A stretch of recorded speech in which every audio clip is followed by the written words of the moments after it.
Ahí está. Bueno, Sí, ahí como está les grabando. decía, perfecto. Como les decía, existe una visión parcializada de lo que es la mitosis y lo que es la meiosis, que el alumno divide en fases, divide en momentos de la célula, en donde la célula va engordando y va adquiriendo características diferentes que no tenía inicialmente para poder dividirse. La división mitótica es hacer fotocopias. No hay crossing over, no hay recombinación, y cada célula madre da lugar a únicamente dos células hijas idénticas. Por el contrario, en la meiosis sí existe recombinación, entonces las características más importantes para tener en cuenta en las células que se originan al final del proceso es que no son dos, son cuatro. Son cuatro totalmente diferentes y esas cuatro poseen la mitad del contenido genético de la célula madre. Cuando hablamos de ovogénesis, tres células se descartan, que son los cuerpos polares, solamente voy a usar un único ovocito.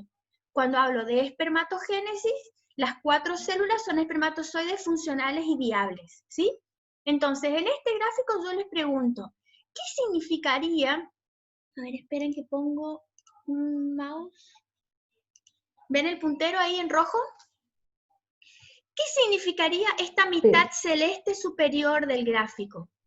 ¿Y qué simbolizaría esta mitad inferior color rosa del gráfico? ¿De qué estamos hablando? Así a grandes rasgos, un ciclo de vida de La, una persona normal.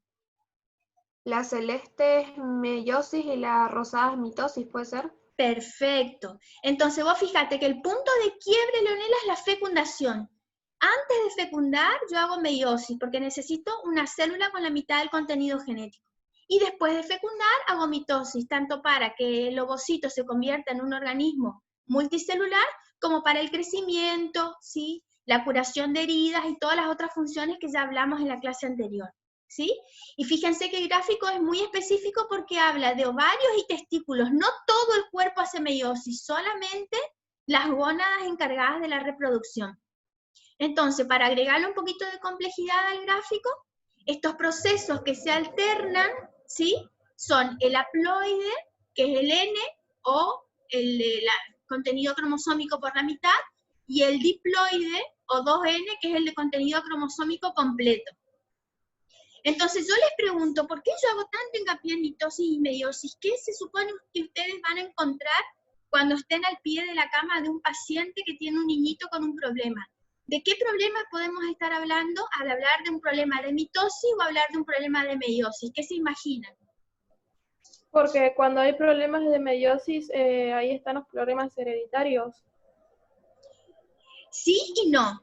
Porque vos, por ejemplo, tenés un cromosoma completo que se equivoca de célula y se va a la otra célula donde ya está el mismo cromosoma, tenés síndrome de Down, por ejemplo, o síndrome de Edwards o síndrome de Patot. Pero la otra célula que queda sin cromosomas, si se fecunda, también es una célula mala, ¿sí? Tanto la falta como el exceso de cromosomas actúan en detrimento de la salud del niño, ¿sí?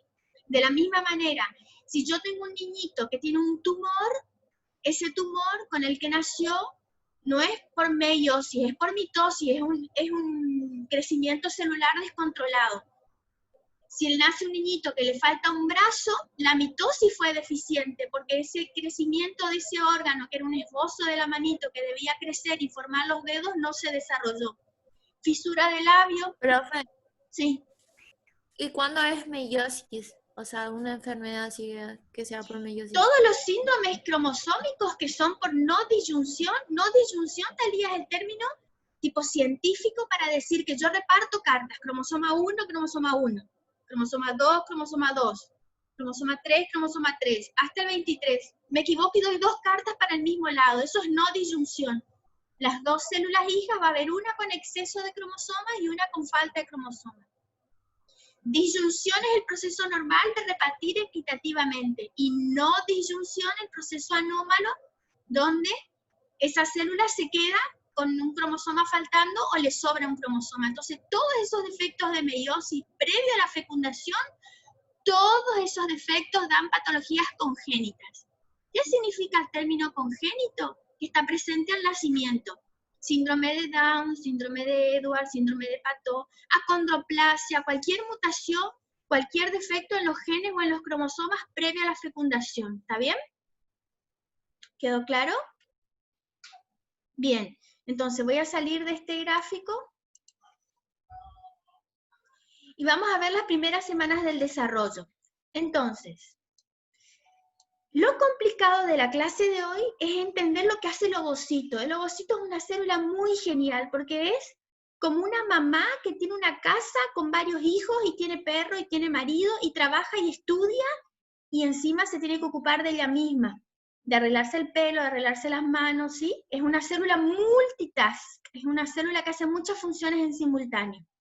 Entonces, cuando el ovocito se libera del ovario y va nadando por la trompa, todavía no se encontró con el espermatozoide, tiene que terminar la meiosis 2. Recuerden de la clase pasada que esa meiosis puede estar 14, 15, 20, 30, 40 años congelada. ¿Recuerdan?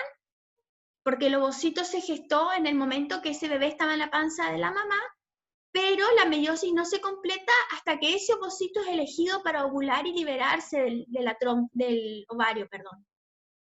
Entonces el ovocito va nadando por la trompa, completa la meiosis 2 y elimina un cuerpo polar. Cuando se fecunda, el ovocito tiene que manejar en simultáneo un montón de cosas. El espermatozoide que está entrando, su propio núcleo y el cuerpo polar que está saliendo. Son las tres cosas y le hace las tres cosas de manera perfecta. Imagínense que nacen por día miles de niños en el planeta y todos cumpliendo con esta función de varias cosas al mismo tiempo sin problema. ¿Sí? Ahí aparece, cuando el ovocito ya está fecundado, los pronúcleos masculino y femenino se fusionan y hacen un único núcleo, que es lo que llamamos cigoto, la primera división de la mitosis. ¿Cómo se llama la mitosis en el embrión? Se llama segmentación. Quiere decir que yo voy a tener una sola célula de cigoto y va a convertirse en dos. Estas dos van a ser mitosis, o sea, van a segmentar y se van a convertir en 4. Estas 4 van a segmentar y se van a convertir en 8, y así sucesivamente hasta llegar a la mórula, que es un embrión con un montón de células, ¿sí? Todas iguales. Entonces, ¿dónde ocurre la primera división de segmentación, la primera mitosis del embrión? En la trompa de falopio, ¿sí? Y es gracioso porque nos imaginamos un embrión desnudo, con células que se van dividiendo. En realidad no es así. Hay toda una cubierta externa que protege el embrión que se llama zona pelúcida. ¿Alguien escuchó hablar? ¿Alguien sabe qué es la zona pelúcida? ¿Qué pasa si un embrión no tiene zona pelúcida? ¿Alguien tiene idea? Es el que rodea el ovocito que había explicado la profe. Correcto. ¿Y qué pasa, Betsy, si por ejemplo yo tengo un embrión sin zona pelúcida? ¿Qué va a pasar? Hay un error y no se... ¿Puede ser que le falte glucosa y proteína? Claro. No va a desarrollar porque no está completo. Se desarrolla, pero se desarrolla fuera del útero porque entró en la trompa y se pegó. La función de la zona pelúcida es protegerlo en las regiones donde no hay posibilidad de implantarse, ¿sí? Ese sería el embarazo Sería el ectópico. Perfecto, claro. Cualquier error en la zona pelúcida, en esas mucopolisacáridos y glicoproteínas, hace con que el embrión sea pegajoso, como un chicle bien gomoso y se pegue donde no se deba pegar, ¿sí? Entonces, hay un momento en que él tiene que nadar y tiene que llegar al útero. Y en ese momento, ¿qué pasa si al contrario la zona pelúcida no lo libera? ¿Qué va a pasar con ese embrión? Nunca se va a pegar en el útero y va a... Chau. ¿A chau? La trompa. Claro, entonces vos tenés que pensar que tengo un momento que tengo que estar protegido y no me puedo pegar a nada, que es cuando estoy en la trompa o estoy en el ovario. Fíjense que hay embriones que se escapan de la fimbria de la trompa y se implantan en la región abdominal, o sea, también es una gesta inviable, ¿sí? Y hay otro momento donde la zona pelúcida obligatoriamente tiene que desaparecer para que el embrioncito invada el endometrio materno y se convierta en una gesta viable. ¿Estamos todos de acuerdo? ¿Se entiende el concepto? Profe, y en caso de que uno pierda la zona pelúcida, el ovocito como que va a salir como menstruación, por así decirlo. Va a seguir de largo, va a terminar allá pegado en el cervix o en la ropa interior de la mamá si tiene, por ejemplo, flujo, y el ciclo continúa normal y va a menstruar a los pocos días, porque acordate que hay una interacción entre ciclo endometrial, ciclo ovariano y ciclo hipofisiario, y eso está todo combinado. Entonces, cuando hay implantación, hay una señal que se libera del embrión y va al ovario y le dice, basta, no ovules más, ¿sí? Entonces, eso es importante para todo ese balance. Es una orquesta muy aceitada, que es necesario que todos los participantes estén atentos a las señales para saber cuando no hay gesta y hay que menstruar, y cuando hay gesta y hay que proteger esa gesta para que continúe el desarrollo y no perder el endometrio, que es donde está implantado, ¿sí? Entonces, fíjense esta imagen que les muestro ahora. Es un embrión de 8 células, precioso, precioso. Pero hay diferencia entre las dos imágenes. En uno está sin compactar y en el otro está compactado. ¿Alguien sabe qué será esta compactación?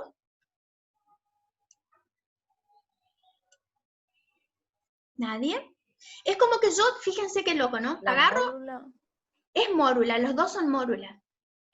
Pero es como que yo agarro plastilina y hago bolitas de plastilina y las pongo apenas tocándose una al lado de la otra. Eso sería sin compactar. Las células están muy, muy propensas a separarse. Es un estadio donde en el caso que las células se separen, aparecen los embarazos gemelares o los trillizos, ¿sí? En cambio, yo agarro esa bolita de plastilina y empiezo a amasar todas las bolitas juntas. Ahí la compacto y la convierto en un único embrión. Ya no es más posible de que haya embarazo gemelar o de trillizos, ¿sí?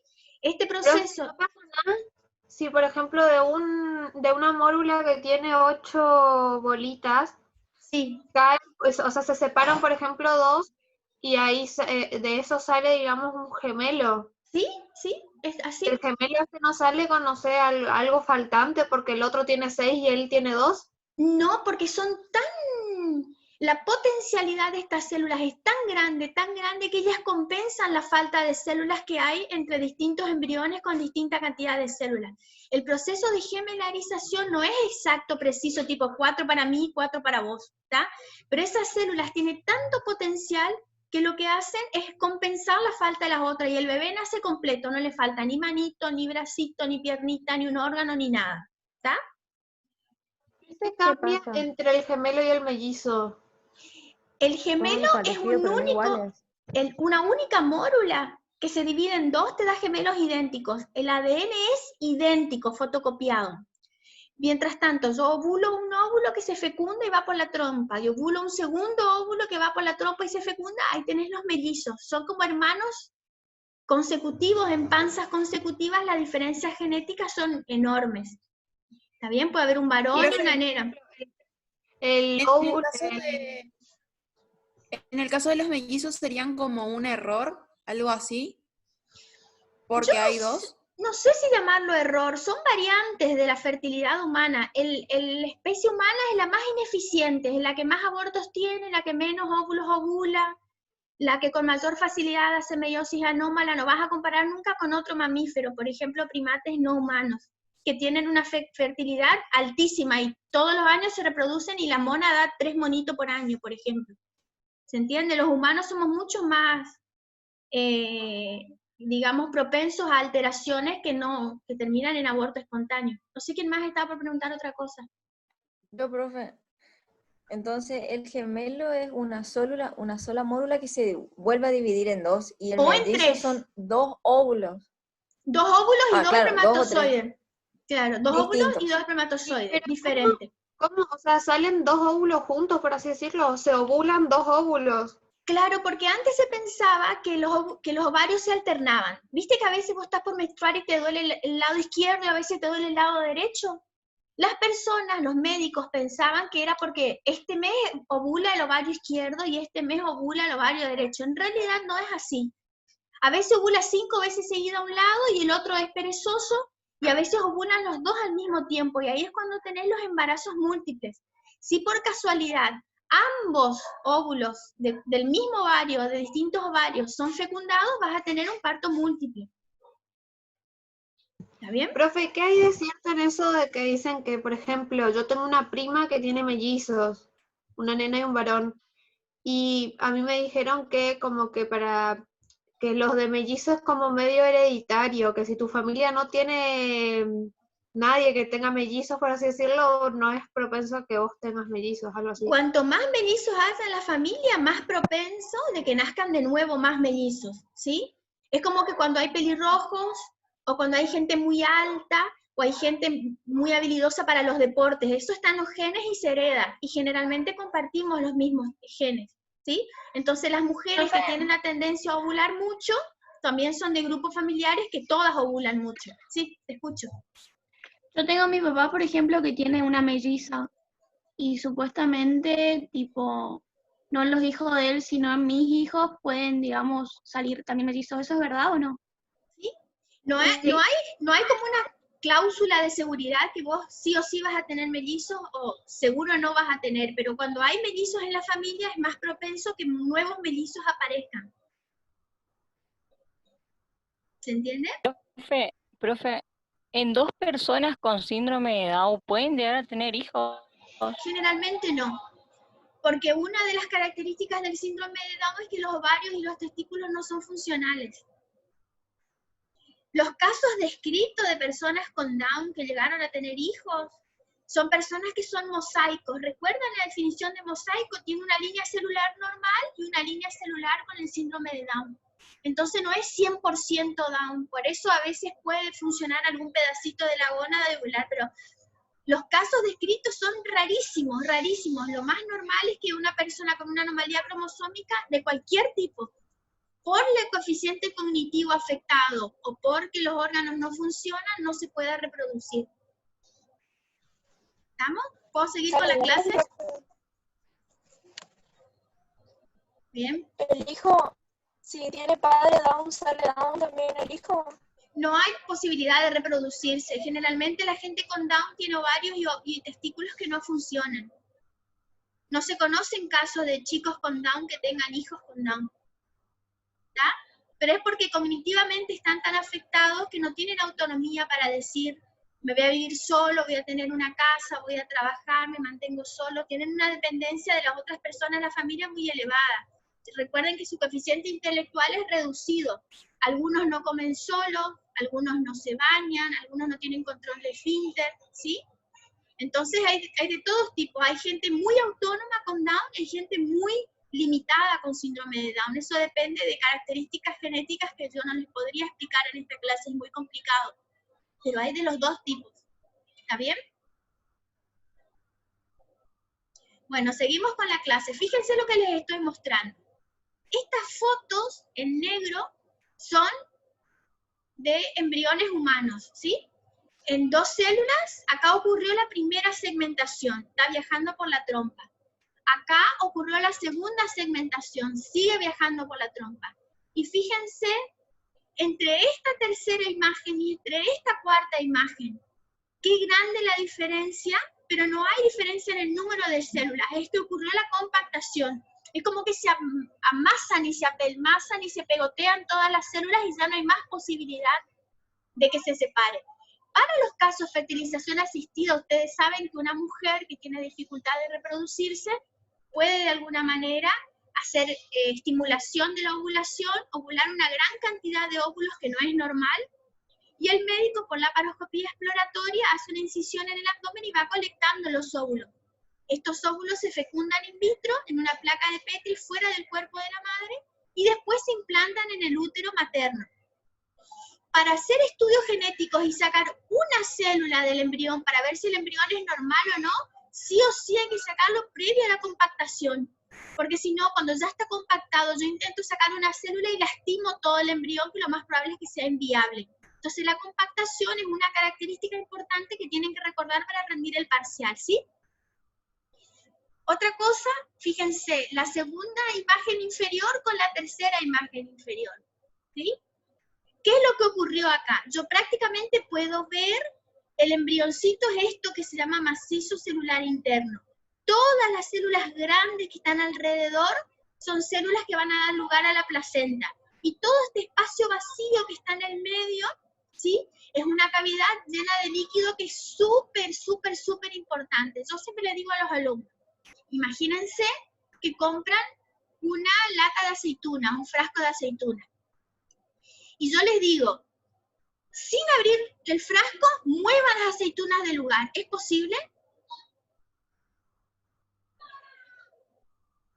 Si no están muy encimadas, sí, profe. No, si vienen así Depende. compactadas, metidas a presión, que la tapa apenas cierra, imposible. Y no, profe.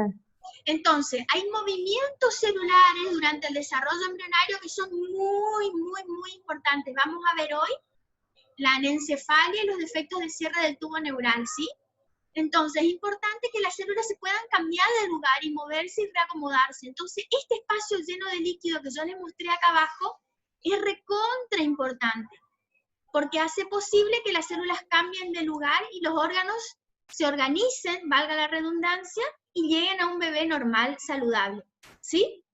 Entonces, la diferencia está, a ver un momentito, Patricio, la tele. Patricio.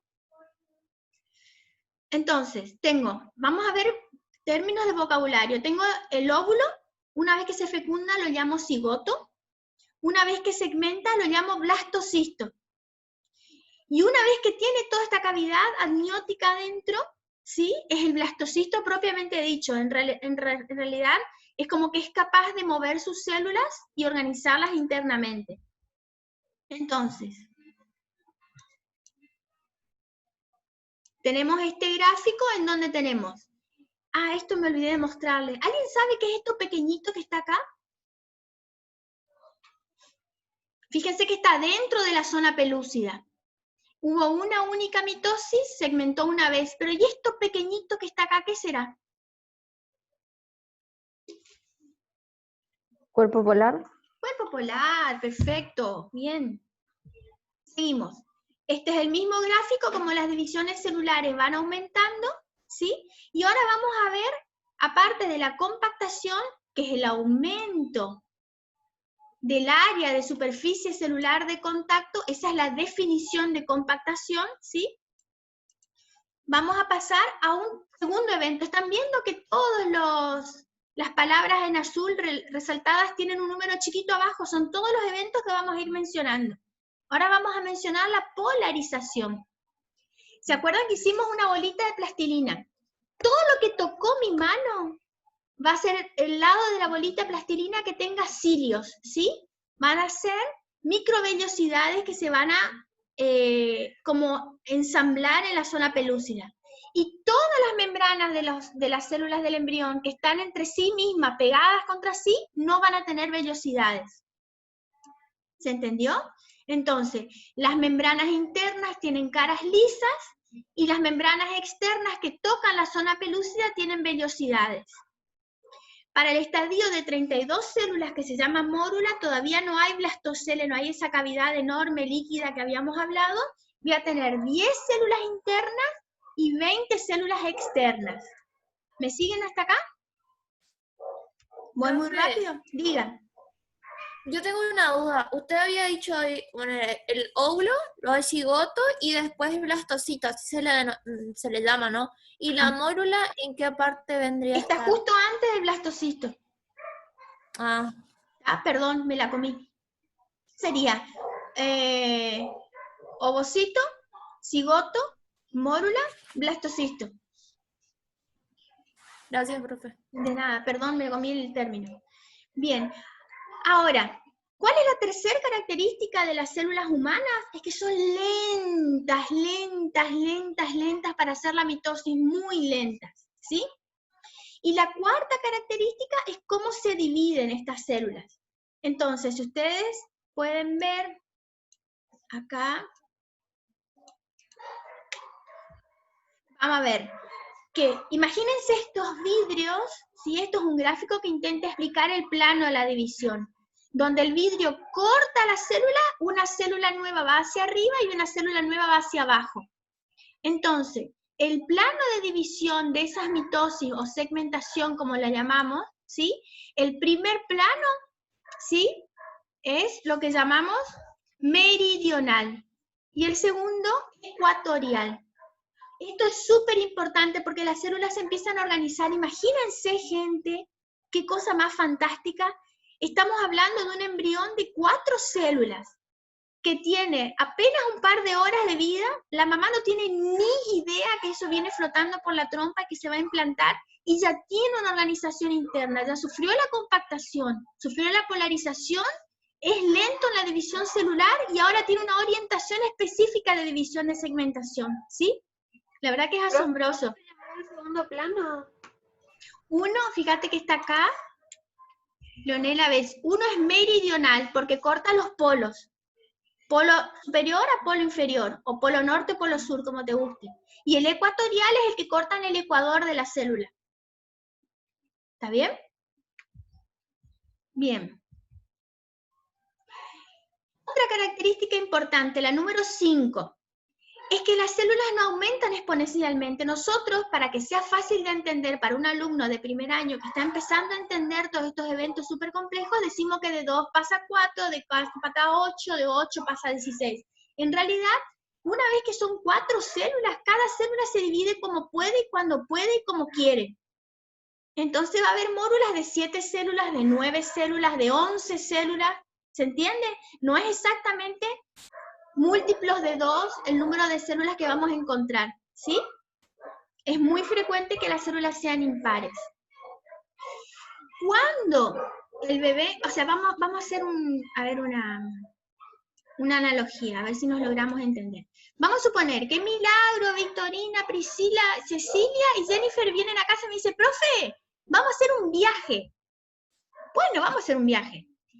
Le pasamos a buscar y nos vamos de viaje. Genial. ¿Qué es lo mínimo que ustedes tienen que hacer para pasarme a buscar y salir de viaje? Tener un auto con combustible. Tener un auto. El auto con combustible, porque sin nafta no llegamos a ningún lado. Entonces, el embrioncito, cuando recién se fecunda, tiene una energía propia que le alcanza para el estadio hasta de 2 células. Y se terminó la energía. Cuando está en estadio de 2 células, ¿sí? Ese embrioncito necesita activar su propio núcleo, sus propios genes y producir su propia energía.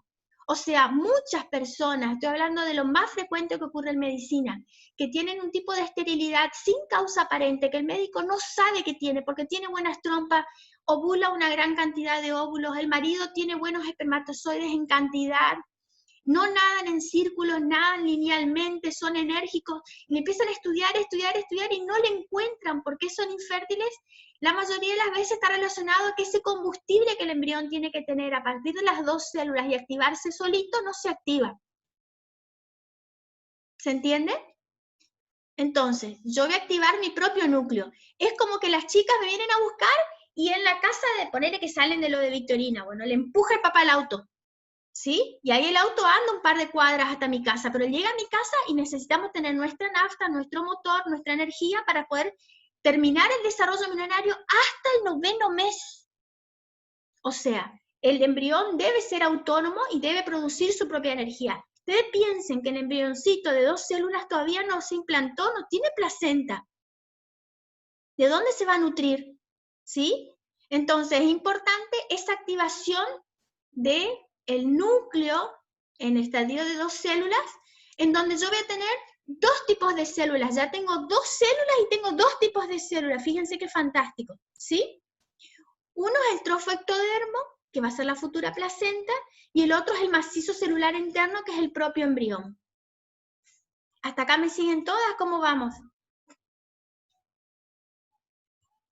Mientras él viene nadando, se tiene que alimentar. Sí. ¿Quién necesita preguntar algo? Dígame. Yo me quedé en una parte ahí de la característica. Yo anoté la característica 3, que era lento, la 4, cómo se divide, la 5, que no aumenta exponencial. ¿La 1 y la 2? La 1 es la compactación. Ahí te puse, ¿ves? Y la 2 es la polarización, que tiene lados lisos y lados con microvellosidades. ¿Estamos? ¿Anotaste?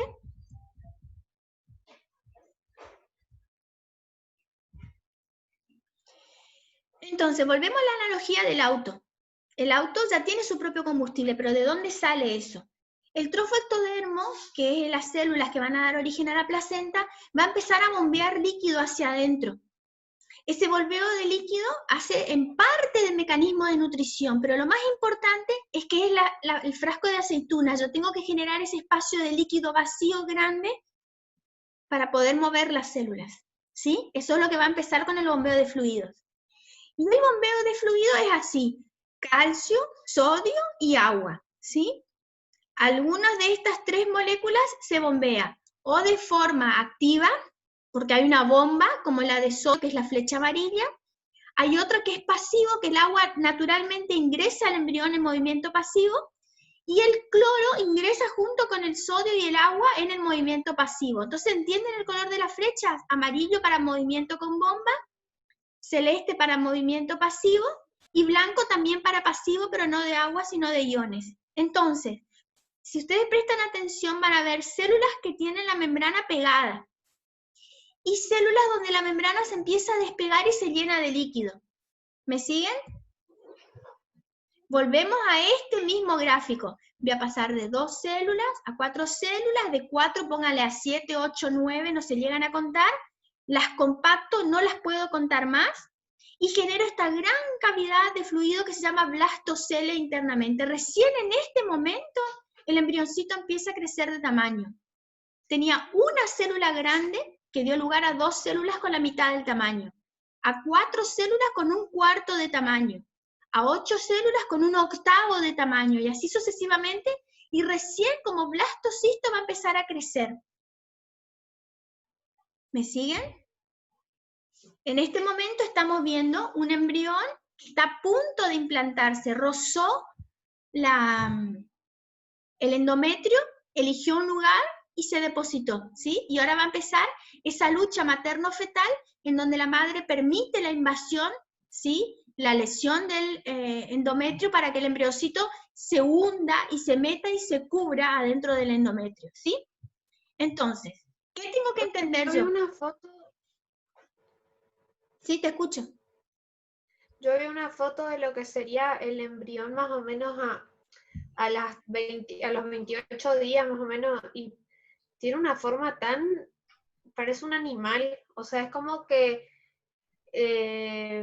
parece como una lagartijita, no. parece. Un bichito, sí. Pero pónganse a pensar, ¿qué estabas haciendo vos hace 28 días? Ponele, hoy es 24 de agosto, el 24 de julio, ¿qué estabas haciendo? Y capaz estudiando, rindiendo finales, practicando, en re poquito, 4 semanas, vos ya tenés esbozo de manito, esbozo de dedo, región cefálica bien definida, la región cardíaca que late.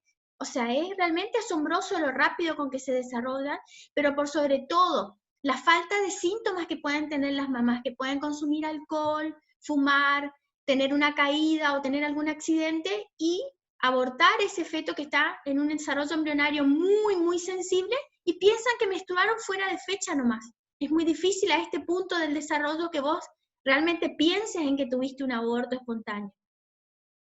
¿Sí? Es muy sensible a otros mecanismos externos e internos. ¿Está bien? Volvemos a la imagen. Entonces ustedes, la mórula se imaginan, es fácil imaginarse una mórula porque es como un racimo de uvas.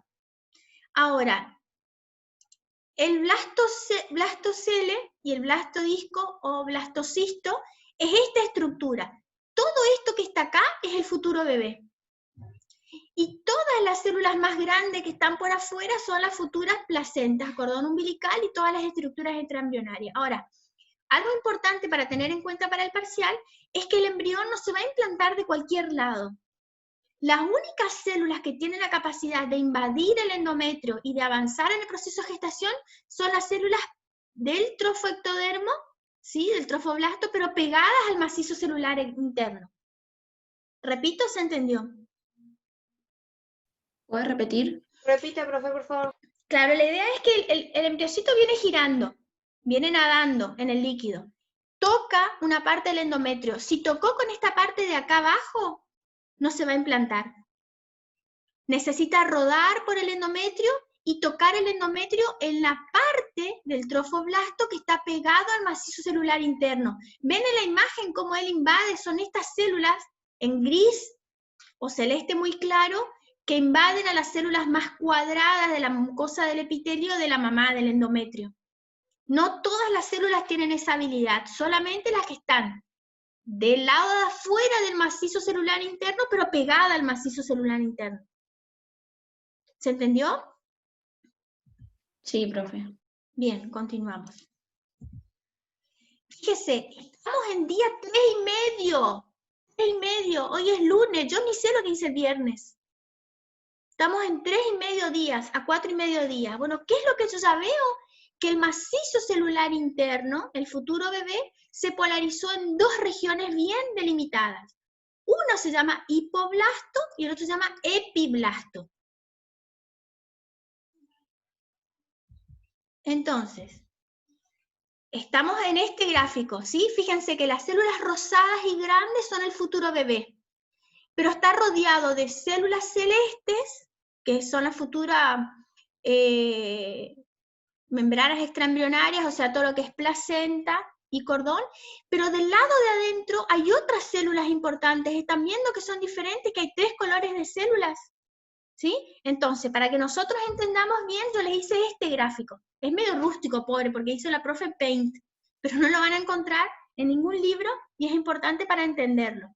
Todo lo que está en azul se llama epiblasto, y es el bebé propiamente dicho, de ahí va a salir todo. Lo que está en amarillo, uno se confunde, puede pensar que es macizo celular interno, pero en realidad es hipoblasto, ¿sí? De ahí van a salir estructuras extraembrionarias. Y todo lo que está en verde son las placentas y el cordón. Pero esto en verde tiene dos lados bien delimitados. El lado que está del blastocisto, del blastocele, perdón, que es esa cavidad vacía, se llama trofoectodermo mural. Y el verde que está pegado al azul, al epiblasto, se llama trofoectodermo polar. Entonces, yo para rendir el parcial tengo que entender que el ovocito se va a convertir en cigoto cuando se fecunde, que se va a convertir en mórula. La mórula va a pasar por estas 5 características que yo ya les mencioné, y se va a convertir en un blastocisto. A los 4 días y medio, cuando sea un blastocisto, yo tengo que reconocer qué es el epi, qué es el hipoblasto, el trofoectodermo polar y el trofoectodermo mural. ¿Me siguen con este resumencito que les hice? ¿Quieren que repita? Profe, la imagen esta que hizo la profe es igual que la que está al lado, la que tiene el rosado y el celeste. Claro, pero este rosado y celeste estaba como muy pobre, entonces yo les hice en Paint con los cuatro colores bien delimitados, el verde del azul, el verde del gris, el gris y el amarillo, para que entiendan las 4 estructuras que tienen que identificar. ¿Sí? Ahora, fíjense qué fantástico. ¿Y el blastocele ahí qué sería? La parte donde se va a terminar a formar el... El blastocele es una cavidad vacía, Leonela, que yo necesito para mover las células azules y poder cambiarlas de lugar. Es solo líquido, es el líquido que entró hoy cuando yo te expliqué con la bomba de sodio y potasio. Es solo líquido, que es la analogía de las aceitunas que habíamos hablado. Si están todas juntas, yo no las puedo mover. Y yo necesito cambiar las células de lugar para que se organicen en 3 capas germinativas, que son el ectodermo, el endodermo y en el medio de las dos el mesodermo. ¿Está bien? Bueno, una característica que les quiero mencionar respecto de esto es que nosotros pensamos que el embrión tiene todas las células 2N, todas las células diploides, y esto es parcialmente verdadero, porque el trofoectodermo mural, que es el verde que está acá abajo pegado al blastocele, sufre endorreduplicación. La endorreduplicación genera células gigantes. ¿Y por qué esto es importante? Imagínense, el embrioncito se apoya en el endometrio y tiene que empezar a full a morder ese endometrio, romperlo, destruirlo, generar lagunas de sangre y de moco para poder nutrirse. Entonces, es tan grande el esfuerzo que las células del bebé no lo pueden hacer. Son células especiales que se llaman células gigantes, que están en el trofoectodermo mural, que son las que tienen esta capacidad de producir un montonazo enorme de proteínas suficiente para romper el endometrio, ingresar y cubrirse, porque el embrión va a quedar cubierto adentro del endometrio. Es una visión vieja la que teníamos antes de los libros de embriología, que queda pegado, ¿sí? En la superficie. Él se va a meter adentro del endometrio y va a quedar cubierto de endometrio, ¿sí? ¿Alguna pregunta sobre las células gigantes? Entonces la endorreplicación, profe, son las células gigantes que rompen el endometrio. Correcto, son como el Superman de las células, son súper poderosas y tienen esta capacidad de destruir y avanzar, porque si no el pobrecito no puede con sus células normales. Necesita unos supernúcleos que están endorreduplicados y son capaces de producir una gran cantidad de proteínas y que rompen e ingresan. ¿Está bien? Ahora, 4 días post-fecundación, 4 días y medio. Lo más importante que puede pasar ahora, ¿qué es? Perder la zona pelúcida, ¿sí? Imagínense que yo tengo las células gigantes, tengo el trofectodermo mural, tengo el trofectodermo polar, tengo todo, pero la zona pelúcida no me deja implantarme. Entonces pasa esto que están viendo en la imagen acá abajo. El embrioncito eclosiona, sale de algo duro y circular que lo protegía, que es la zona pelúcida.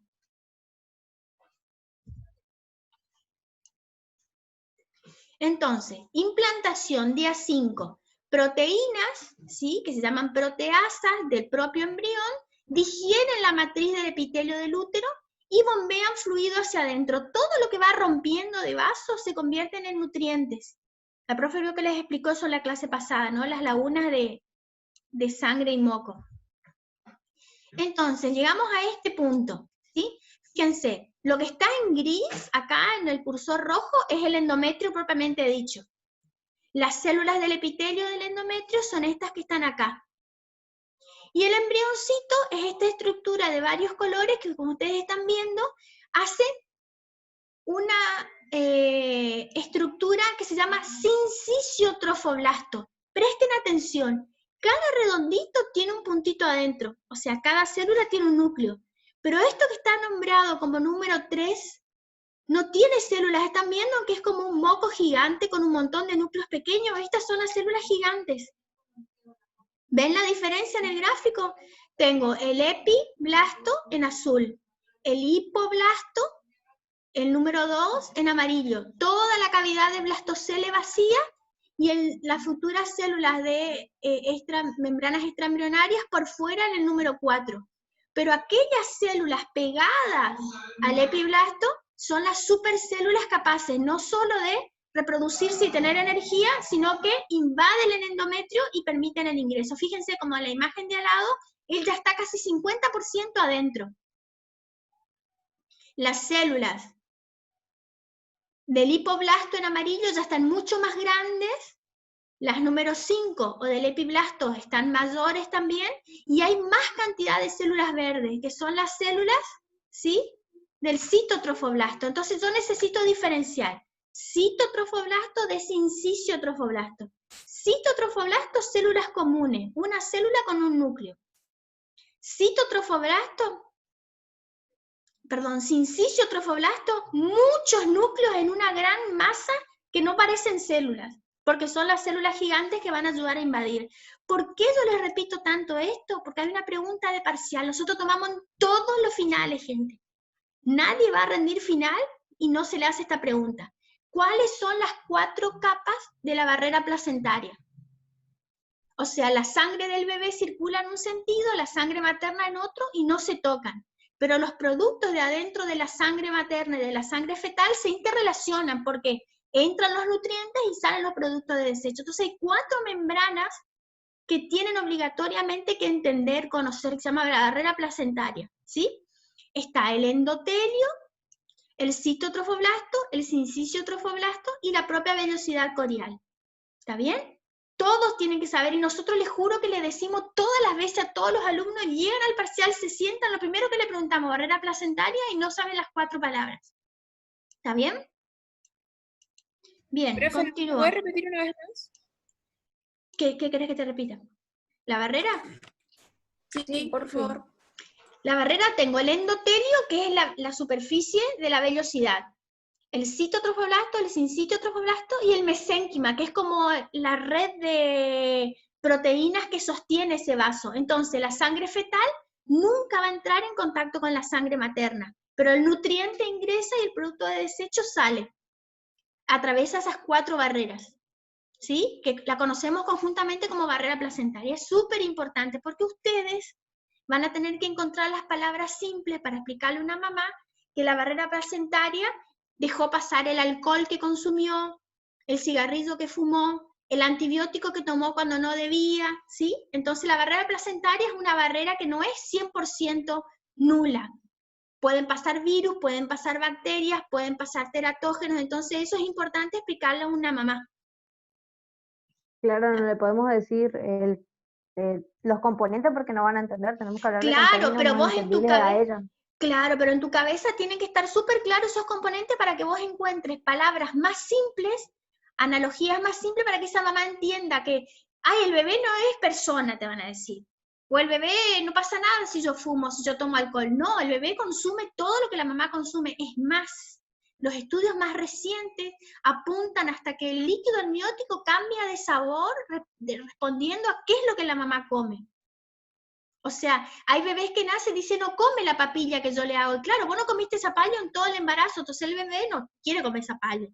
¿Por qué? Porque no está habituado al sabor del zapallo que sentía cuando estaba ingiriendo líquidos amnióticos de la panza de la mamá. ¿Se entiende? Entonces, fíjense qué avanzado que está todo para encontrarse con una mamá que por ahí no tiene instrucción educativa y que piensa que fumar no le hace nada a su bebé y tiene un bebé prematuro, de bajo peso al nacer, que está en la UTI con respirador.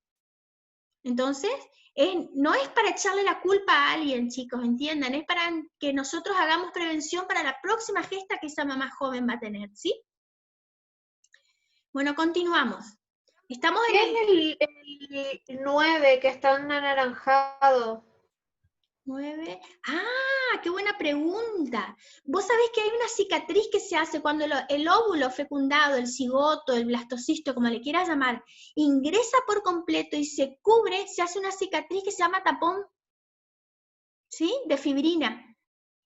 Y eso es lo que marca el ingreso de un embrión al endometrio, pero es muy difícil de visualizar, pero se sabe que existe. Entonces, vamos a ver a la figura 20, estamos en el 8º día de implantación, fíjense cuánto que avanzó, ya está prácticamente cubierto de endometrio. Aparecen los capilares de sangre materna, ¿sí? Y algo súper importante, yo tenía un blastocele acá, ¿recuerdan que es el punto 5? ¿Qué será el punto 7? Yo no tenía punto 7 antes. Tenía la banda de células amarillas, la banda de células celestes y la banda de células verdes. Aparece esta nueva cavidad que es súper importante, ¿sí? ¿Te escucho? La cavidad amniótica. Cavidad amniótica, perfecto. Entonces, yo necesito entender que el embrioncito va a tener, digamos, en la espalda una cavidad que con el tiempo va a ser cada vez más pequeña, pero que le sirvió en su momento, que es la cavidad de blastocele. Y por debajo de él, en su panza, va a haber otra nueva cavidad, que es la amniótica, que va a empezar a crecer. Ustedes saben que la amniótica va a crecer tanto, tanto, tanto, tanto, que va a cubrir todo el bebé. ¿No es cierto? El bebé va a estar con una membrana separado de la cavidad amniótica completa. Entonces, entre la figura 20 y la figura 21, aparecen las lagunas del trofoblasto, ¿sí? Que es como la placenta 1.0, o sea, la primer placenta, la más ineficiente, la menos avanzada que tenemos, está dada por estos sincicio-trofoblastos, ¿sí? Que se acercan a las lagunas de sangre materna y que tienen en su interior lagunas de trofoblasto para poder nutrirse. ¿Estamos de acuerdo acá? ¿Nos me siguen entre todos? Y esto ya les dije, entre la cavidad amniótica y el saco vitelino, en esta capa amarilla que está acá, ¿sí? Que es el epiblasto, él se va a dividir en 3 membranas, como si fueran 3 tapas de empanada, una arriba de la otra. La más externa es el ectodermo, la intermedia, mesodermo, y la más profunda, endodermo, ¿sí? Lo importante a entender de esto es que estas 3 capas yo las voy a cerrar, como si yo tuviera las 3 capas una arriba de la otra, ¿sí? Y la de afuera es ectodermo, y la última de abajo es endodermo, y se va a cerrar. Y se va a cerrar de manera que todo el ectodermo se convierta en la piel del bebé, y todo el endodermo que está por dentro se convierta en los órganos internos, ¿sí? Después vamos a aprender en detalle los derivados de las 3 capas, pero a grandes rasgos, como para tener una idea, les puse este pequeño gráfico, ¿sí? Hacemos un avance de todo lo que vimos hasta ahora. Yo tengo un blastocisto que viene de la mórula, que viene del cigoto, que viene del óvulo fecundado. y va a tener un macizo celular interno que se va a dividir en epi e hipoblasto. El epiblasto va a ser el embrión propiamente dicho con 3 capas germinativas, meso, endo y ectodermo, que es todo lo que está en el cuadrito celeste.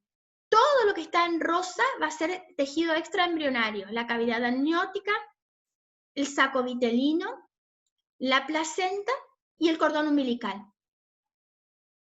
Quiero saber cómo estamos, ¿sí? Que la clase es como que tiene muchas palabras y muchos términos nuevos, ¿cómo vamos yendo? ¿Se entiende? Sí, profe, se entiende re bien. Sí, profe. Buenísimo. A los 10 días, gente, 10 días empieza el desarrollo de los órganos, ¿sí? Entonces, tengo un periodo que le voy a llamar preembrionario, un periodo embrionario y un periodo fetal. Ustedes saben las semanas, esto les tiene que sonar de las otras materias, no es nada nuevo lo que yo les estoy mostrando. Entonces, para el 4º mes, o sea, hicimos un salto atómico, nos agarramos una máquina del tiempo y saltamos desde la primera semana del desarrollo embrionario al 4º mes. Tengo todos los esbozos, todos los sistemas de órganos formados y funcionando, inclusive la placenta, ¿sí? Entonces, yo voy a pasar de este gráfico en donde se ve el bebé, ¿sí? Todas las vellosidades coriales, de donde voy a sacar ADN para convertir esas células en estudios genéticos para determinar si se ve saludable o no, ¿sí? El corión liso, el corión frondoso, todo lo que es materno, que no es fetal, pero forma parte de la placenta, que es la decidua basal, ¿sí? El saco vitelino, que es esta pequeña colita que oscila acá, que también es súper importante para el desarrollo de las gónadas del bebé, eso vamos a ver más adelante. Bueno, estas son las medidas que no tienen mucha importancia, les dejo para que las vean, y hacemos un pequeño repaso. El pequeño repaso incluye el blastocele como la primera cavidad llena de líquido ubicada entre el epi y el hipoblasto. No confundir en el parcial blastocele con cavidad amniótica.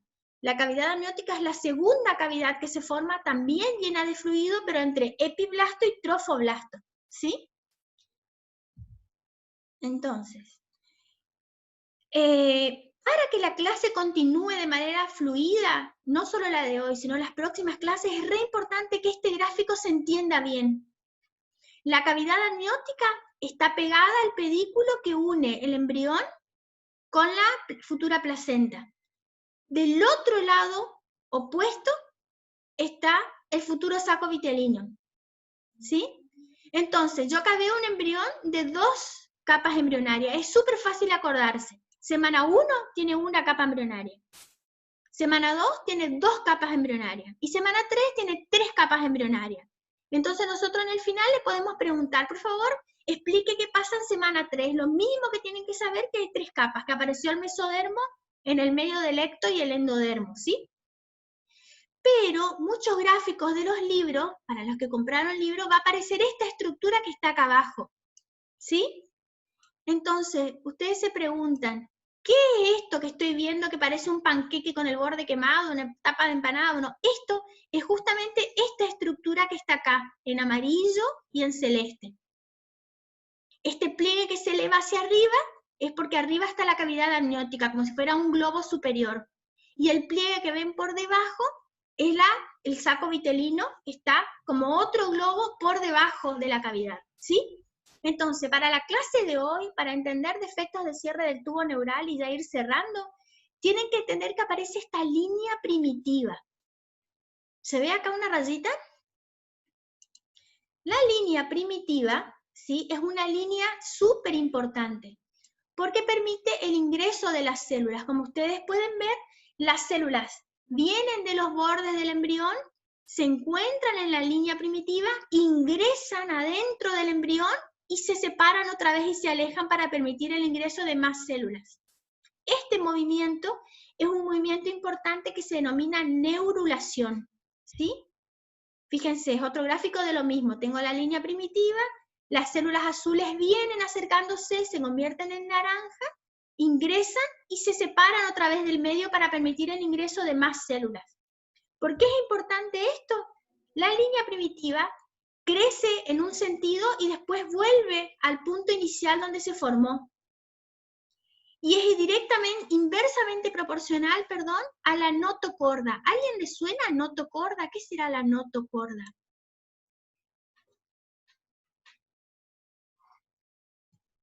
La notocorda es el futuro sistema nervioso central del bebé. Entonces, para entender neurulación, tienen que entender qué es la línea primitiva y qué es la notocorda. La notocorda es una estructura pasajera que sirve de marcador para que se forme el sistema nervioso central, el sistema nervioso periférico, la columna vertebral, todos los hemisferios cerebrales y los huesos del cráneo, ¿sí? Entonces, yo necesito que entiendan este grafiquito. La notocorda va por debajo. La placa neural está por encima. La placa neural va a acercar sus extremos, que son estos azules. Después de acercarlos los va a fusionar, y una vez fusionado se va a despegar del tubo neural. Voy a tener epidermis, tubo neural y notocorda, 3 estructuras. Estas 3 estructuras, ¿sí? Como se están viendo en este gráfico, fíjense, el ectodermo en amarillo, las células de la cresta neural están sueltas en el medio y abajo está el tubo neural. Son importantes porque miren todo lo que deriva de estas 3 estructuras. El cerebro, la pituitaria, la columna vertebral, las neuronas, la retina, la dentina, el cartílago del rostro, los melanocitos, el sistema nervioso periférico, el cabello, las glándulas sebáceas, el epitelio olfatorio de la nariz, las lentes y las córneas de los ojos, todo deriva de estas 3 estructuras. ¿Se entiende este gráfico? Más o menos, profe. Más o menos, bueno, vamos de vuelta. Yo voy a tener el tubo neural, la notocorda por debajo, que es lo que está en rojo. Y arriba voy a tener como un techo. Este techo va a levantar las chapas del techo. Y se va a juntar. Y una vez que se junte, se va a separar del tubo rojo. Y se va a convertir en 3 estructuras totalmente separadas. Epidermis, las células verdes... ¿Cómo ¿sí? un techo que es otro techo? Imagínate este tubo rojo con un techo azul arriba. Y van a ver un montón de señales que salen de la notocorda que le indican a ese techo que está arriba que tiene que convertirse en un tubo. No hay manera de que yo algo plano, imagínense, yo tengo algo plano. La única manera de que esto plano se convierta en un cilindro es levantando los costados y haciéndola circular. ¿Y esto qué va a ser? Algo súper importante porque son las vértebras. En el medio va a estar el sistema nervioso. ¿Me siguen? ¿Ahora mejor? Claro, es como que de un pequeño hilo Claro, se va entiendo. cerrando y se va armando toda la columna vertebral y ahí se va haciendo el desarrollo. Perfecto. Y es importante, ¿por qué? Porque, Cecilia, si ese tubo no se cierra correctamente, el bebé tiene espina bífida, o tiene anencefalia, o tiene mielomeningoceles. Son unas malformaciones horribles, algunas con corrección quirúrgica, pero todas tienen secuela. Los niñitos, del lugar del punto donde no se unió bien la célula, de ahí para abajo no tienen sensibilidad, no tienen control de esfínter, no tienen movimiento, no hay peristaltis intestinal. Sí, es muy grave tener un error de cierre de tubo neural, y todo empieza en este pequeño grafiquito que estamos viendo acá. Entonces, ¿qué significa neurular? Son eventos coordinados para convertir una placa plana en un tubo cilíndrico, que va a ser cerebro y médula espinal. ¿Se entiende? Recuerden que ustedes no van a ser genetistas. La parte más complicada yo no les voy a evaluar, pero ustedes, al papá y a la mamá, tienen que explicarles cómo se forma que un bebé tenga un tubo neural alterado, ¿sí? Cualquier falla en este proceso es catastrófico. Tengo espina bífida, anencefalia, alteraciones del esqueleto, de un montón de cosas, ¿sí? Entonces, vamos a ver el siguiente gráfico que explica mucho. Por minuto, sí. ¿Un bebé que nace con anencefalia vive? No. Desde el momento que cortan el cordón, ese bebé no tiene... Mira, hay algunos casos en internet, yo sé porque las chicas de cursadas anteriores me han mencionado, de niños de hasta 2 años que sobreviven, pero imagínate que es una sobrevida muy limitada, porque el ojito no tiene movimiento, no hay peristaltis intestinal, el sistema respiratorio puede estar intacto, lo que hace que ese bebé sobreviva, pero las funciones biológicas generales están todas reducidas o ausentes. Entonces, el 99,99999% de los bebés con anencefalia cortan el cordón y fallecen. Hay un pequeñísimo porcentaje de casos extraordinarios que tienen una expectativa de vida de un par de meses, pero tampoco existen niños de 4 o 5 años anencefálicos, eso nunca se ha visto. ¿Está bien? Entonces, fíjense qué fantástico esto que les quiero mostrar ahora. ¿Cómo vos decís, bueno, yo estoy embarazada, tengo 4 semanas de gestación, yo sé que estoy embarazada 4 semanas porque me hice una fertilización in vitro, sé el día que fecundaron mi bebé y me implantaron? Ponele, ¿no es cierto? Tiene, por minuto, ese bebé genera 250.000 nuevas neuronas. Imagínate si vos fumás, si tomás alcohol, si tenés hábitos de vida poco saludables, el número de neuronas lo que afectás a tu bebé. Esas 250.000 nuevas neuronas tienen 30.000 sinapsis, que son las sinapsis, son las conexiones, como una neurona se encuentra con otra. Entonces, cuando nosotros comparamos los primates no humanos con los humanos, encontramos que lo más característico es que los monos andan de 4 patas, y nosotros de bipedia, que son en 2 pies, ¿sí? Entonces, cuando nosotros evolutivamente estábamos en una selva de pasto alto, ¿no es cierto?, y nosotros decidimos empezar a mirar por arriba del pasto, nos dimos cuenta que si estamos parados en 2 patas, veíamos mejor si nos querían cazar algún predador. Bajamos del árbol y nos convertimos en organismos de bipedia. Estoy hablando en millones de años, esto no es que de un día para el otro el mono se puso de pie, ¿sí? Entonces, el precio que pagamos por sobrevivir impacta en la pelvis. La pelvis materna rotó, y la pelvis actual humana es mucho más pequeña que la pelvis de los primates, que son de cuadrupedia. Entonces, el costo de haber sido bípedos y poder estar más preparados a los ataques externos es que la gestación del bebé se tuvo que acortar. Los bebés de primates tienen gestaciones de muchos más meses que los bebés humanos. ¿Por qué? Porque la pelvis tiene una capacidad de parir un bebé de mucho más tamaño.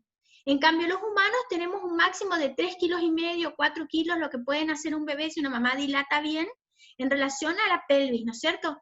Esto de la pelvis materna, el perímetro cefálico y una madurez pulmonar suficiente para sobrevivir está todo estipulado en grandes teorías, ¿sí?, que hacen que a nosotros nos llamen fetos extrauterinos, en relación a que nacemos mucho antes. El monito, ¿qué pasa cuando nace? La mamá le tira en la espalda, el monito se agarra de los pelos de la mamá y la mamá se va saltando por los árboles y el monito ya es capaz de agarrarse. Imagínense un bebé recién nacido, no tiene esa capacidad.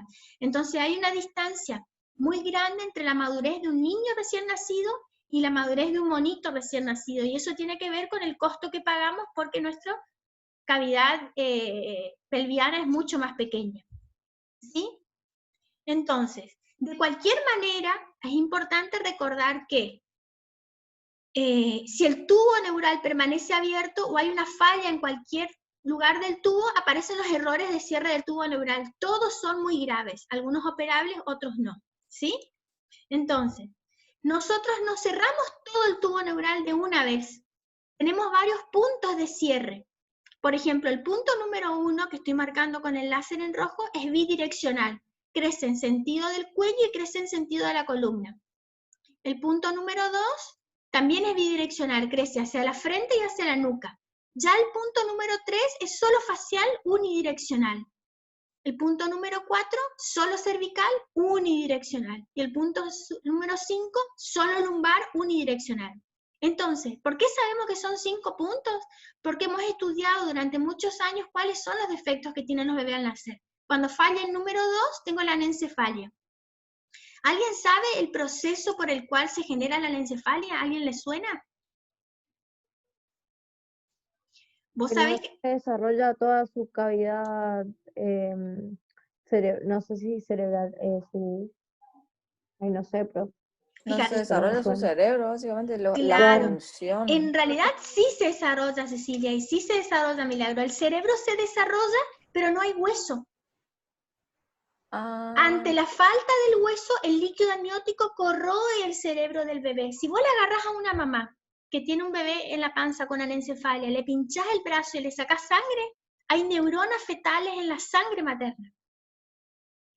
O sea, se va macerando ese cerebro y se destruye porque no tiene el hueso que lo proteja. Entonces nace un bebé con órbitas muy grandes, con los ojos en protrusión y toda una zona vacía hasta la nuca. A veces tienen un poquito de pelo al costado de la oreja y en la nuca, pero le está faltando todo lo que el hueso cubre. Entonces, en realidad es un defecto no del hemisferio cerebral, sino del hueso y las meninges, que hace con que esa estructura neural esté expuesta al líquido amniótico. El líquido amniótico le va corroyendo, ¿sí?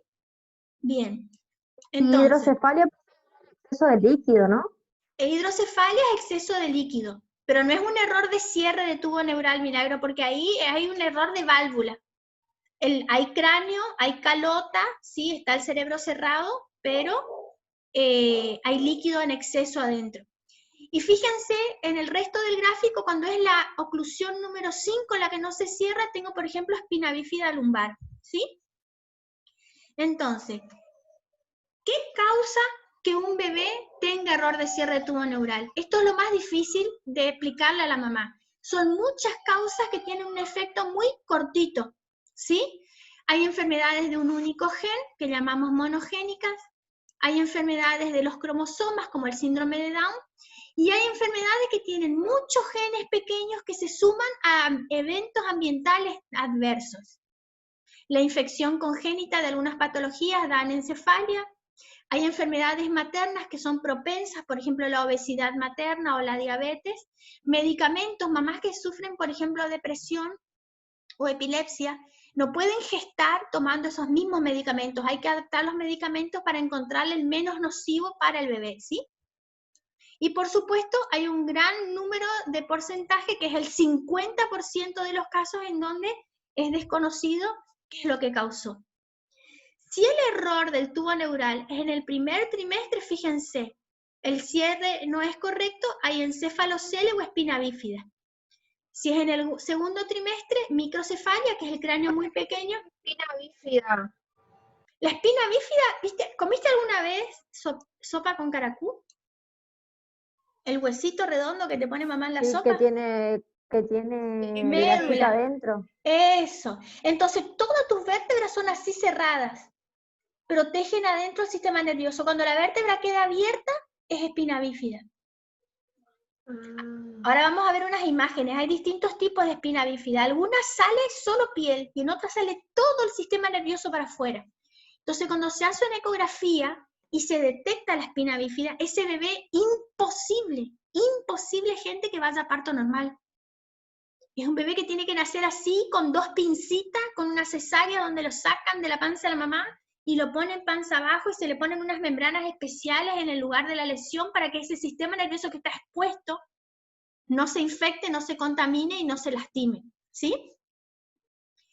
Bueno. ¿Y eso se puede corregir, profe, o no tiene solución? Mira, hay unos casos muy locos de unos médicos latinoamericanos que operan intraútero, agarran Leonela, abren la panza de la mamá, ponele la mamá de 20 semanas, vacían el líquido amniótico, cortan el amnio, cortan el corion, sacan el bebé, que no cortan el cordón, ¿no? Sacan el bebé, le operan, le costuran esa lesión, lo vuelven a colocar adentro, le ponen una solución salina que simula ser líquido amniótico, que es un producto sintético, no es el natural.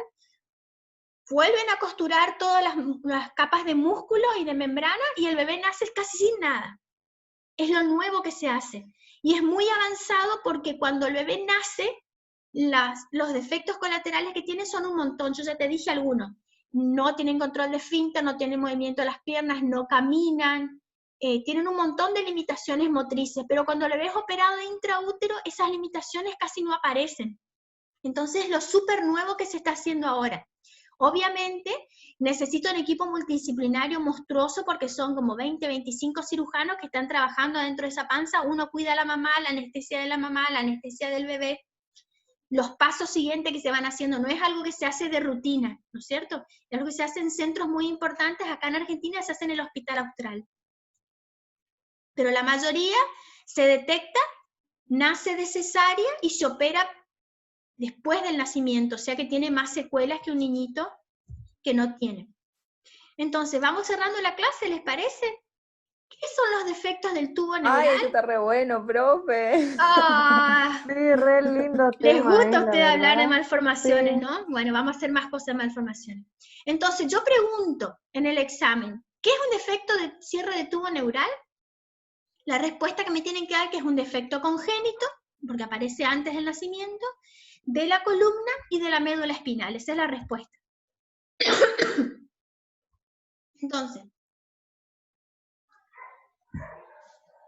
cuando se producen en el primer mes de embarazo, y los más comunes son la espina bífida y la anencefalia. ¿Alguien sabe la relación entre la espina bífida, la anencefalia y el ácido fólico? Yo, por eso hay que programar el bebé. Receta a la mujer ácido fólico para que justamente pueda cerrar bien El tubo neural. el tubo neural. Claro, imagínate que es hacer prevención, Leonela. Vos querés prevenir un defecto de tubo neural, le decís a la mamá, mamá, vos te querés embarazar el año que viene, bueno, empezá a tomar ácido fólico. Empezá a Programar. cuidarte. Si la embaraza, o sea, si la mujer se embaraza sin... Porque hay mujeres que no tienen idea de esto, ¿no? Entonces, la gran mayoría. si se embaraza y va hoy con 4 semanas a una consulta, ¿yo le puedo recetar ácido fólico por cuánto tiempo? Lo ideal es que tome antes del embarazo, durante el embarazo y tome un par de meses después del parto para tener una mejor recuperación de la lactancia. En la práctica... Creo que son 3 meses antes del embarazo, ¿no? Son Sí, 3 meses antes que tiene que tomar. Que debe planificar, ¿no? En la práctica la mayoría viene con un panzón así y te dice que no tomó vitaminas. Vos le podés dar las vitaminas en el momento que sea que ella aparezca, pero no tiene el mismo efecto cuando se toman con más anticipación. ¿Por qué? Porque el ácido fólico, mucho de lo que vos consumís en el ácido fólico se elimina por orina. Entonces, para que el cuerpo retenga ácido fólico y use para su bebé, vos necesitas consumir muchos meses antes. Él va acumulando de a poquito. Entonces, si vos empezás tu embarazo, vamos a suponer que yo soy de vuelta la mamá de la fertilización asistida. Me implantaron hoy, me embaracé hoy. Hoy empiezo a tomar ácido fólico, ya es tarde, porque yo necesitaba ese repositorio que exista en una cantidad de X un poquito antes de la gesta. ¿Sí? Pero les repito, no importa la época que viene la mamá, denle ácido fólico, pero no tiene el mismo efecto protector cuando se toma con anticipación. ¿Y por cuánto tiempo? Profe, ¿se le da durante 3 meses o no? Todo el embarazo. Durante todo el embarazo. Todo el embarazo y 3 meses durante la lactancia. Esas son okay. Si vos querés, tipo, ¿sabe lo que es el gold estándar? Es como la regla de oro. El mejor consejo que le puedes dar a una futura mamá es que tome todo ese tiempo. En la práctica lo que van a pasar es que nació y con toda la crisis del recién nacido, que no duerme, que no hace caca, que llora, la mamá no se cuida tanto como antes, la mayoría no continúa consumiendo ácido fólico después del parto. Pero la recomendación, digamos, más importante que le puedes hacer es que tome antes, durante y después. Profe, y después, o sea, luego del parto para la lactancia, ¿en qué ayuda el ácido fólico en la lactancia al bebé? Al bebé nada, son tus huesos los que estás protegiendo. Porque la leche se produce en grandes cantidades. Sí. Y en caso de que una mujer tome ácido fólico y después no se quede embarazada, ¿qué pasa? ¿Nada? Nada, absolutamente nada, no engorda, no tiene adicción, nada. No existen contraindicaciones para el consumo de ácido fólico. Ahora, vos tenés una mamá que tiene un bebé con espina bífida, o sea, vos ya sabés que tiene los genes malos.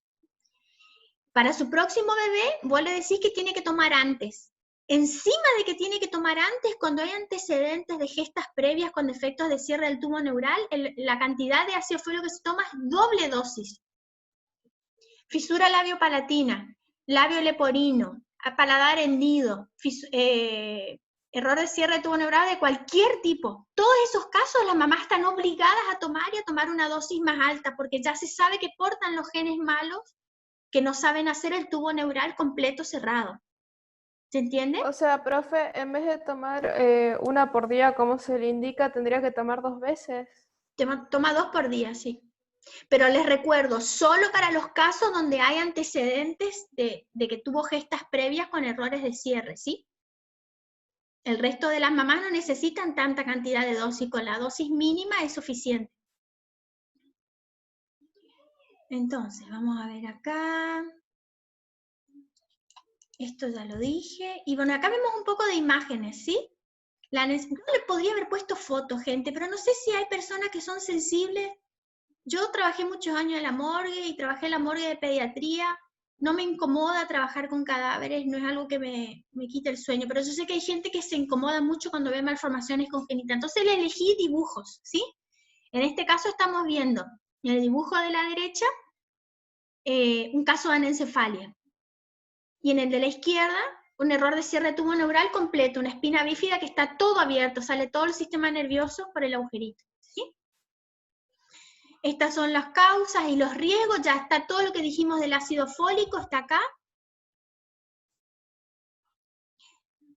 No hay cura, es lo que ya hablamos, se estudia, y fíjense cómo se ve la ecografía. Fíjense que claro que se ve el perfil con el globo ocular gigante, la órbita parcialmente incompleta, porque acá ya está el agujero. Imagínense todo lo que hay, el bebé que nace es un bebé re cabezón. Todo lo que hay de cabeza que está faltando, ¿sí?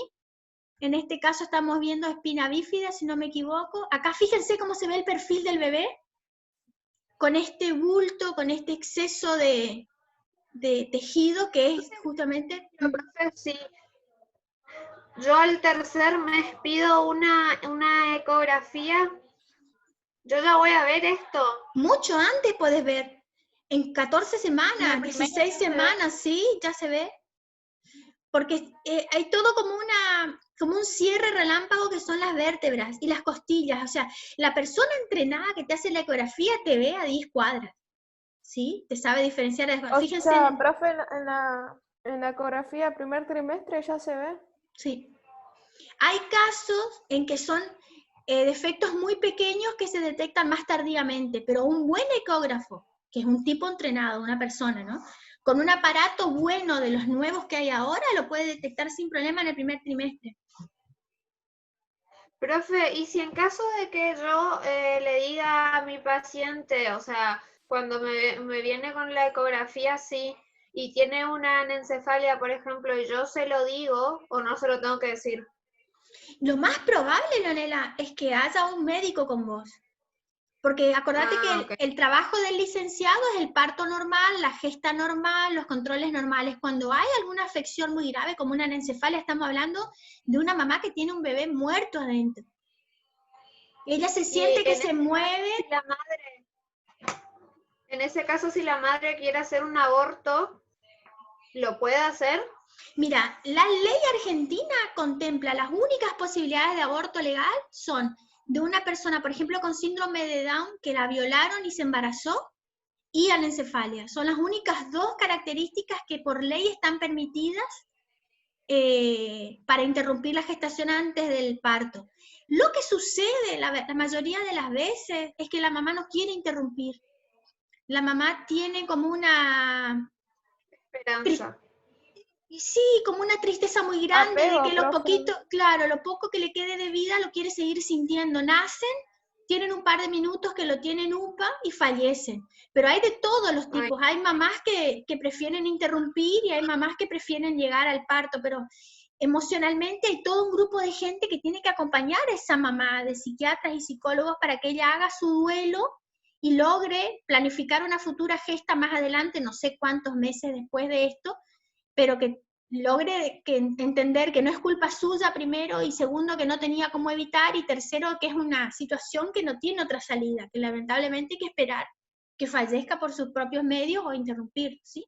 Recuerden que nosotros trabajamos en una universidad católica, entonces la idea es no proponerle el aborto a la mamá, dejar que la mamá procese esta información con el grupo multidisciplinar y decida ella si quiere o no. Si quiere, está en su derecho, porque la ley lo permite. La ley vieja estamos hablando, ya contempla la anencefalia como una de las opciones porque es incompatible con la vida extrauterina.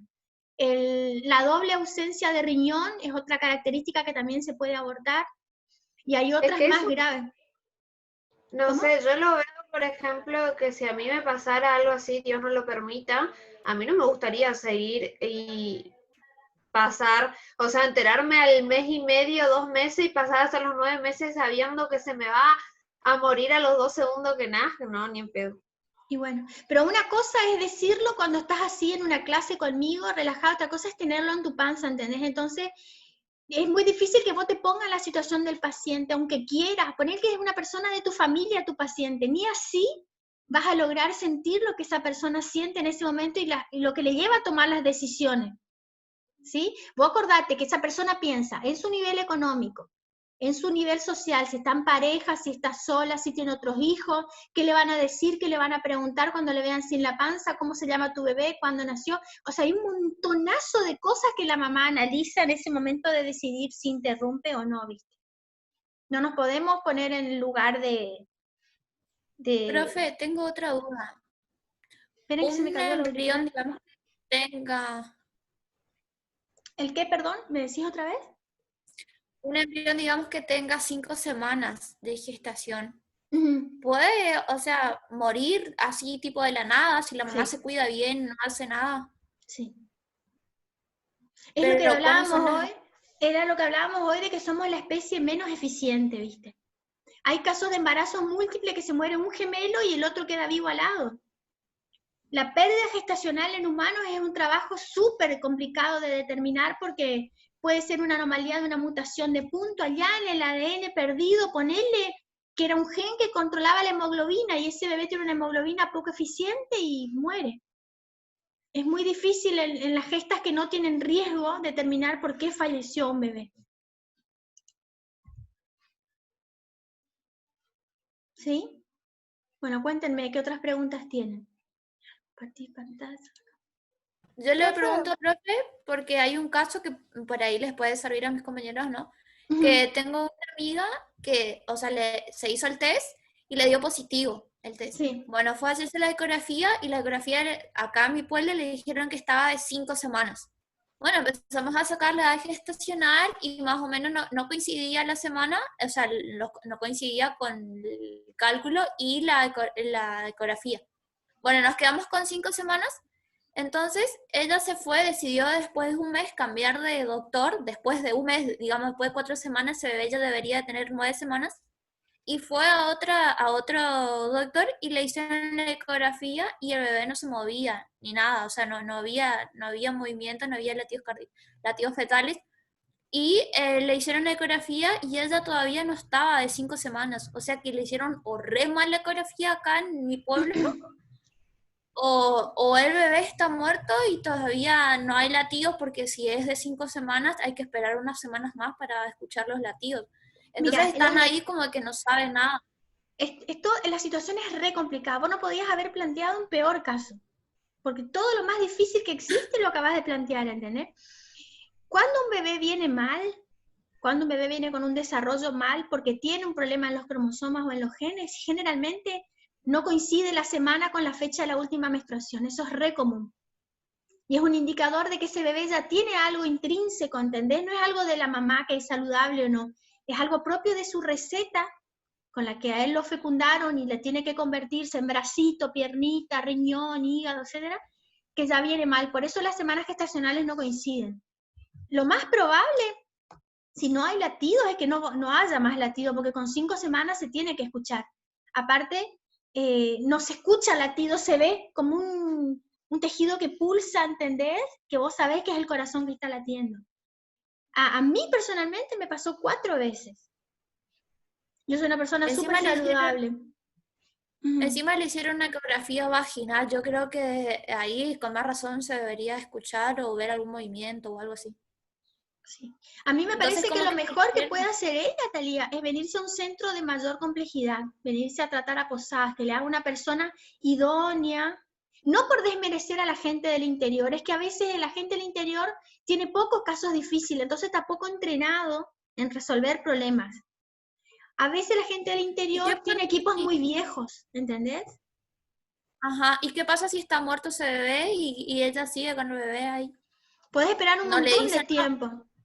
O sea, ¿Y cuándo empieza lo más a difícil es lo despedir? mental. Lo más difícil es lo mental, que vos te pares y digas, tengo un bebé muerto adentro. Eso es lo peor que te puede pasar. Pero una opción, si es mamá muy joven, dejan que eso madure por su propio ritmo y aborte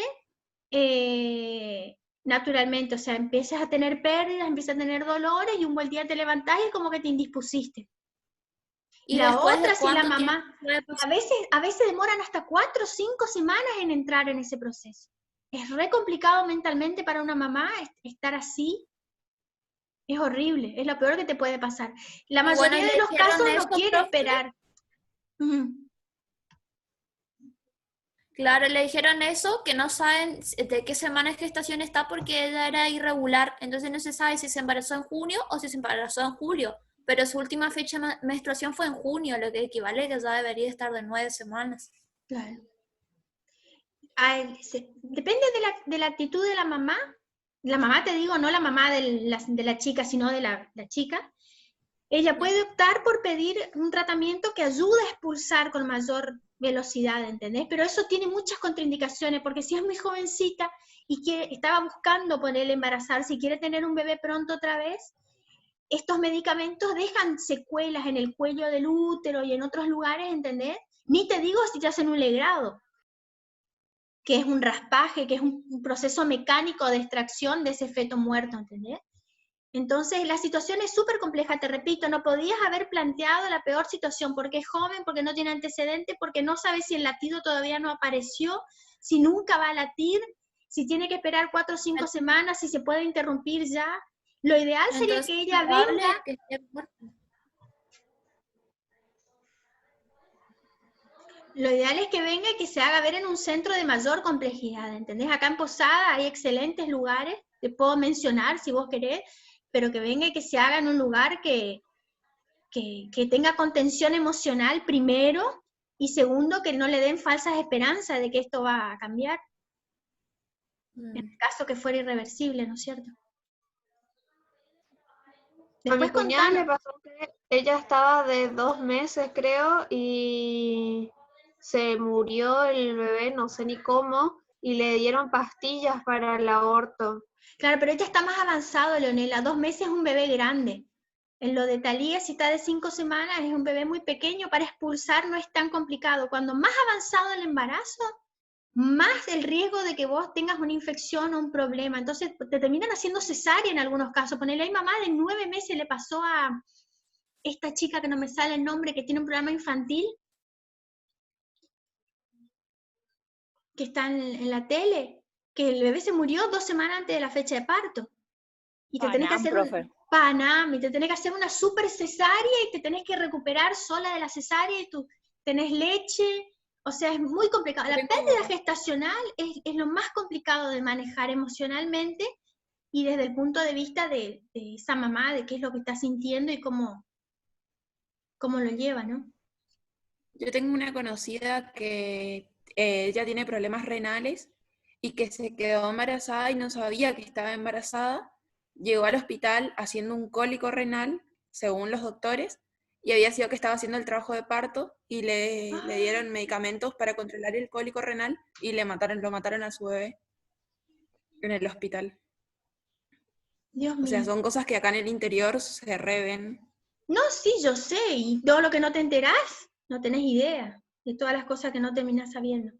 Pero bueno, recuerden siempre la empatía, sentarse con una paciente, tener paciencia, escuchar lo que tenga que decir. Hay personas que en 5 minutos te dicen todo y vos le respondés y ya está. Hay gente que está 1 hora y necesita su tiempo para procesar su duelo. El trabajo de ustedes es muy importante porque cubre esa brecha. La enfermera no tiene la formación y el médico no tiene el tiempo. Por eso lo que ustedes van a hacer cuando se reciban es tan importante y tan relevante para una mamá.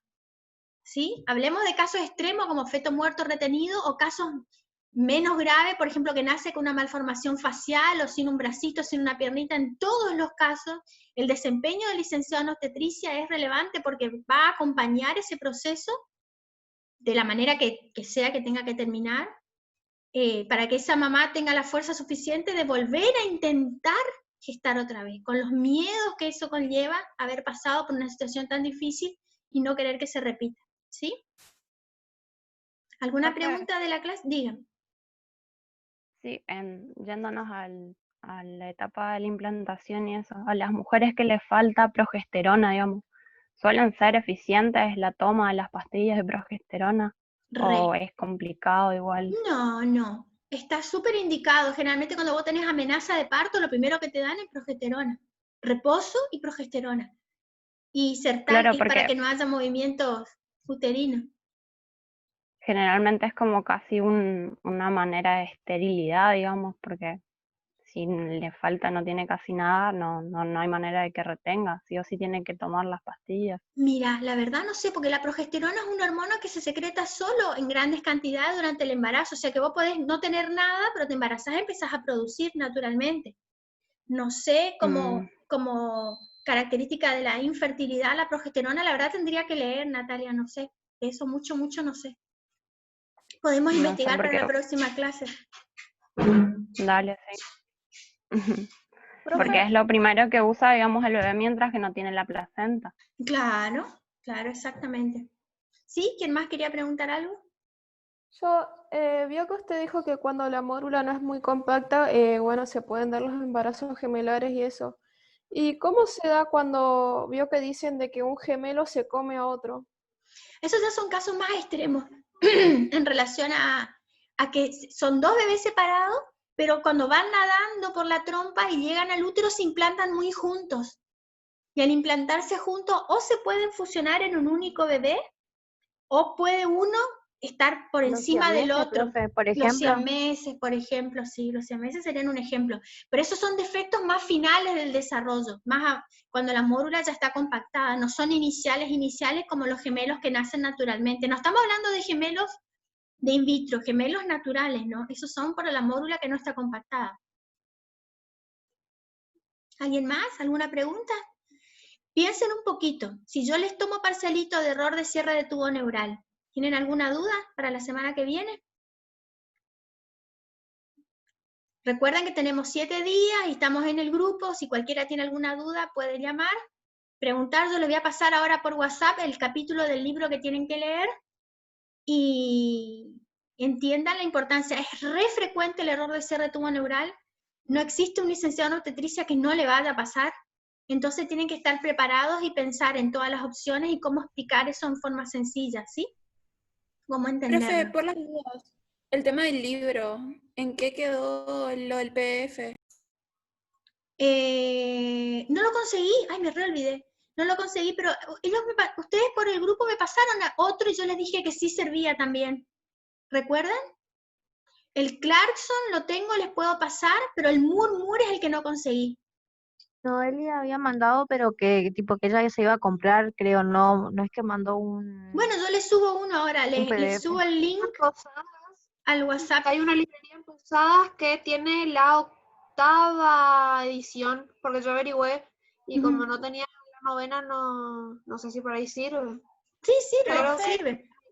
Diga. Profe, a mí esa edición me dijeron que estaba agotada, por eso, o sea, si uno hace pedido por ahí en 2 meses, 3 meses, por ahí le consiguen. Claro, mi esa edición. sugerencia, gente, es que no compren. Yo lo que les propongo es subirle algo parecido.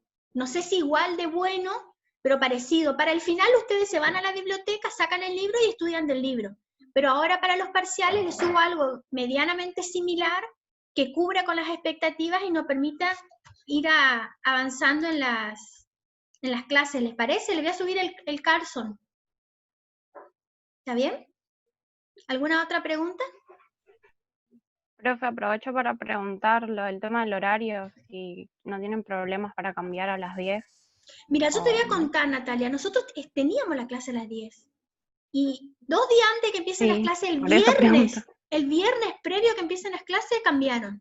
Yo a mí me da lo mismo, dar a las 10, dar a la 1, no tengo problema. Yo termino con ustedes y arranco otra clase de 4 a 8. O sea que para mí se hace mucho más pesado este horario. Pero yo tengo entendido que no lo iban a cambiar porque se vende esta licenciatura como una formación universitaria que se puede dar en simultáneo con alguien que trabaja de mañana.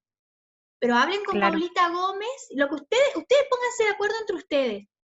Y lo que Profe, Paulita nosotros, Gómez en realidad, autorice, mis compañeras, o sea, las que estamos desde el ingreso y otras pidieron que se cambie el horario porque trabaja la mayoría a la mañana. Por ejemplo, Ceci, hay veces que desde su trabajo está en las clases sí, yo y sé. ella casi siempre está, pero le re cuesta, ella a veces está en el colectivo o en el auto y está ahí con su teléfono. Y teníamos varias compañeras que tuvieron que dejar la carrera también por el tema del horario. Ay, no te puedo creer. Hablen con Paula. Díganle que yo no tengo problema en cambiar de horario. Pero ella me puso, por ejemplo, viernes a las 8:30 de la noche. Yo tengo familia, gente. No puedo dar una clase hasta las 11 de la noche un viernes. Creo que ninguno tiene cabeza para estar 3 horas hablando en ese horario. Entonces, fíjense las opciones. Tener mitología. Para mí este horario está, o sea, no sé, a mí este horario me queda porque después tenemos inglés, no es tan pesado, esto requiere que uno esté despierto, es un horario entre medio. Y a la mañana con el trabajo... Me da mucha pena yo que no haya voy a gente que contar. haya dejado por el horario, me da mucha pena porque yo soy súper flexible. Decidan entre Pasa, profe, ustedes. Claro, dejaron por el horario que habían dado al principio, profe, que decía que teníamos a la mañana, que son las chicas que claro. trabajan. Pasa que cuando vos te inscribís a la carrera te dicen los 4 años de la carrera es a la tarde. A mí, por ejemplo, me hicieron a la tarde. Entonces como que muchos se inscriben porque es solo a la tarde y después cambian los horarios y como que no. Claro, no pero yo estoy desde 2014 y toda la vida fue el lunes a la mañana. Este año es el primer año que cambian. El año Entonces, que viene es a la mañana también la mayoría de las materias. no, la verdad no sé. No sé la grilla de clases. Lo que yo les propongo es lo siguiente. Si alguien tiene dificultad, quieren arrancar 1:30. Yo no tengo problema, pero yo 4 menos cuarto, gente, les corto, porque yo a las 4 largo la otra clase. No tenemos esta libertad que tenemos ahora de conversar de temas que nos interesan. Cuando llega la hora, yo tengo que desconectarme, abrir la otra sala que es de medicina para dar genética médica, ¿entienden? Si ustedes quieren posponer un ratito, voy a arrancar a la 1, arrancar 1:30 porque esta chica está llegando al trabajo, yo no tengo problema.